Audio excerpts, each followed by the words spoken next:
கம்யூனிச தேசமாகிய ரஷ்யாவில் சார் மன்னர்கள் ஆட்சி செய்துட்டு வரும் பொழுது அரச குடும்பத்தைச் சேர்ந்த ஒரு பெண் இயேசுவை சொந்த ரட்சகராக ஏற்றுக்கொண்டாங்க. இதை கேள்விப்பட்ட மன்னருக்கு செம கோபம். அந்த அம்மாவை தூக்கி ஜெயிலில் போட்டாங்க. ஒரு நாள் முழுதும் கைதிகளோடு பல அவஸ்தை சிரமப்பட்டார். அந்த நாள் முடிந்தோடனே அந்த அம்மாவை வெளியே கொண்டு வராங்க.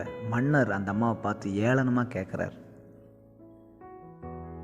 இப்போவே இயேசுவை நீ மறுதளிச்சா உனக்கு அதே அரண்மனை வாழ்க்கையை நான் மறுபடியும் தருவேன் அப்படின்னு சொன்னார். அப்போ அந்த பெண் ஒரு பதிலை சொன்னாங்க. அது என்னென்னா, எனக்கு இத்தனை வருஷம் அரண்மனையில் எத்தனையோ சுகபோகங்கள் இருந்துச்சு, ஆனால் அப்போது நான் சந்தோஷமாக இருந்ததை விட சிறையில் இயேசுவின் பிரசன்னத்தை இன்னும் அதிகமாக உணர்ந்தேன். அது பெரிய ஒரு சந்தோஷம் என்று சொன்னாங்க.